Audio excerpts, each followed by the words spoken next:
Now she feels like she has to leave. No, darling, no, that's not true. Listen, your mother has many good friends in Europe and, well, Japan, well, all over the world, really. Do you remember Meg? Meg, she came to visit you when you were a child.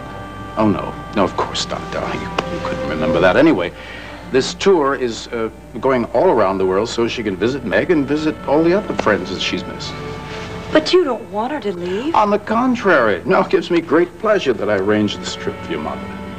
But, Father, you'd be miserable without her, and she would be without you. Now, of course, we're going to miss each other, but it's about time I devoted some time to my work, and your mother does have responsibility to her friends.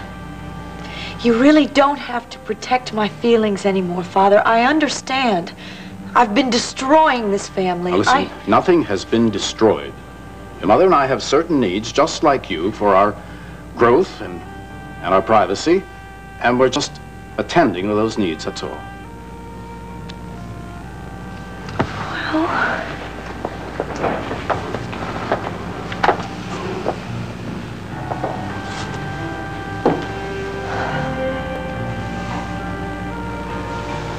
Daisy, I was just telling Nina about your trip. Oh. Isn't it wonderful? Why are you looking at me like that? I think your father is the most generous, marvelous man in the world. Well, you've both obviously made up your minds, and I understand. I accept that. But you don't have to protect my feelings. I know that I'm the one that's driving you out of this house. They're faultlessly courteous, but there's no sense of urgency, and they've as much as said that it's hopeless. Nonsense. They don't know Erica nearly as well as I do. Thank you, Summers. I'll call you if we need anything else. Thank you, ma'am. Erica was in a plane crash once. The only other passenger, the pilot, was very badly injured. Well, Erica took care of him and hiked through miles of wilderness to get help. No, she's alive. I know she is. I can feel it. And I'm going to find her. I have several planes and pilots standing by. Well, that's very generous of you, Adam, but as you can imagine, I've already put all the hunter resources at the availability of the Mounties. I have also offered a substantial reward for any effort or information leading to their rescue. I would give a fortune for one single footprint. Forgive me, of course you have. I'm just terribly concerned about Erica, that's all. All we can do is wait. But I must say, Erica is terribly fortunate to have two such gallant knights coming to her rescue. Two? You and Jeremy. Well, Erica's a remarkable woman. Not only because she's beautiful, but she has such a ferocious energy. She certainly is ambitious, yes. Her ambition is just an outlet for her. She's passionate about everything, whether it's love or whether it's fashion, whatever interests her. That's why no man can resist her, I suppose. Her vitality is intoxicating. Let's hope it keeps her alive. And Alex? Alex has the same vitality, but his heart. Does he carry stimulants, did you tell us? Well, he should, but then he's a little like you. Tends to ignore doctor's orders. Well, if anyone can keep him alive, Erica can. Well, vitality is terribly admirable, but it really doesn't take the place of a medical doctor. I do apologize. It's the ex-nurse in me talking. We can be very arrogant. Hey, is that all, or perhaps Erica's not your first choice for a daughter-in-law? Oh, nothing could be further from the truth, Adam. I want Jeremy to be happy. And if you, who've lost Erica, have such marvelous things to say about her, then why shouldn't I be thrilled that Jeremy will gain her?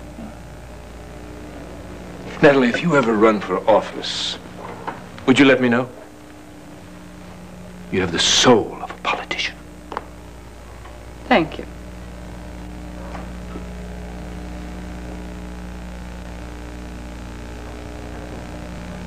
Alex is a very lucky man.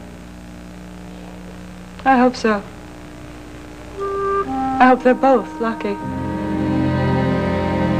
Wouldn't you like something to eat? Most of what I have is canned. No, I'm not hungry. Please, will you listen to me?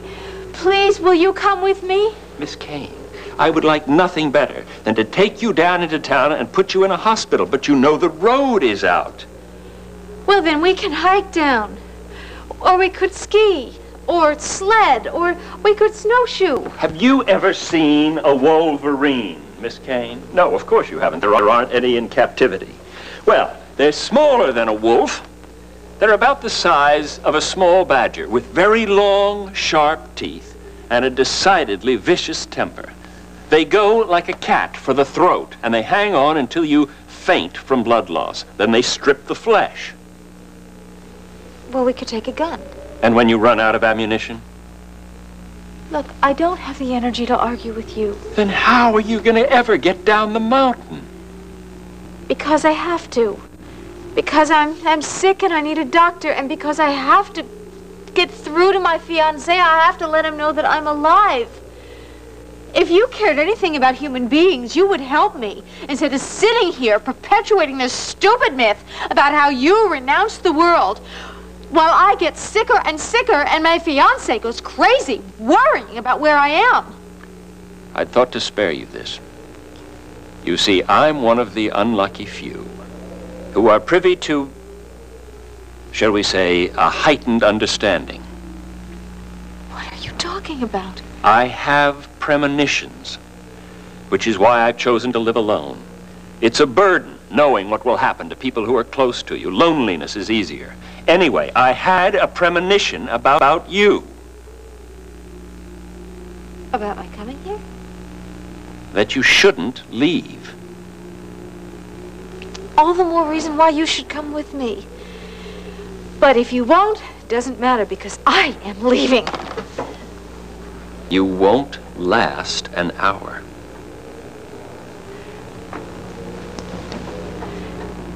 Will you come with me? Funny, really, that you should be thinking like that. But it's true, Daisy. I have chased you out of here. I have. No, you haven't.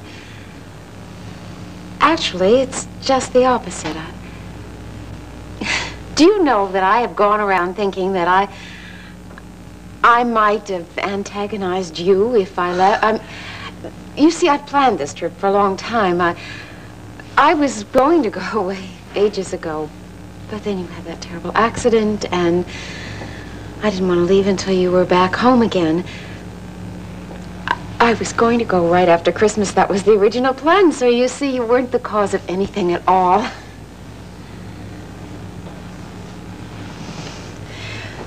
I would just hate to think that I was the sole cause of your leaving. No, you're not. There are, 100 reasons why I'm going away now. You could do me a favor, though. You, could take care of that man over there and make sure he doesn't get in any trouble. And you, make sure she has a lot of fun. No work, no Cortland electronics, nothing. And I'm going to send you presents. Lots of presents. From every port. I hope you have a wonderful time.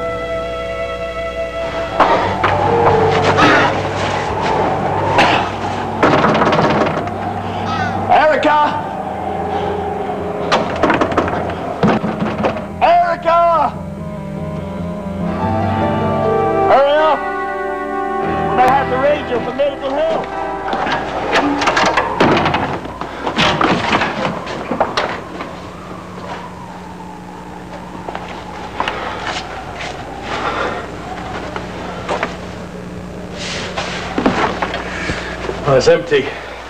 Any heat? No. Payton's probably been gone for weeks. Probably gone to the Caribbean. I don't don't mind telling you, I wouldn't mind a couple of weeks in the sun myself. Speaking of which, it's really blowing up out there. We should head back. Not yet. Here. Here's something. Payton's used to this country. You'd never leave, even on a short hunting trip, without barging the windows. And look at this, it's not even locked. Smell the air.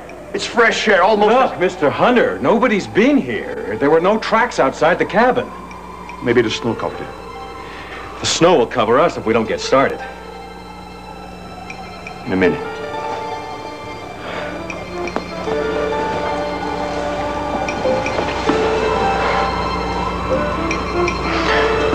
Look, I really must insist, sir. Even if Miss Kane or your father were here, they're not here now. Well, if they were here, I want to know it. Because that means they're alive. And they're somewhere here, close. We're on their track. There are no tracks. Well, then we'll find them! I'm sorry. I'm sorry. It's just that I know they're somewhere outside. Like it or not, you're as much my responsibility as Miss Kane or your father. And I say we're of no use to anyone marooned in this cabin, which is exactly what's going to happen if we don't leave right now. There's no sign of her here. Not here, not anywhere. Yes, Mona, it's infuriating. Yes, of course. As soon as I hear anything, I'll let you know. Hold on just a second. Anything in the news? Nothing. Mona, whatever happens, I'll call you in a few hours. I'm sorry the news isn't better. Goodbye. How like Alex to insist on going off to that cabin in the dead of winter. He could be so stubborn, never listened to anybody, never took anyone's advice, except, of course, in business. Even then, he always got his own way. No. Well, knowing Alex, he probably went off and is looking for Halley's Comet or something and is now roasting some bear in the cave he deprived him of. Did you love him? Yes, I did. Oh, would you listen to us talking about him as though past tense? Oh, I hate this waiting. Even if they find him. They've been exposed to the elements for so long. Adam, please don't talk. All right, I'm sorry. Forgive me. It's really quite ironic, you know. Jeremy went halfway around the world to be released from his vow of celibacy. All for nothing. He'll need a good deal of comfort. Who's going to comfort you? They say families draw together in time of tragedy. I expect we'll comfort each other.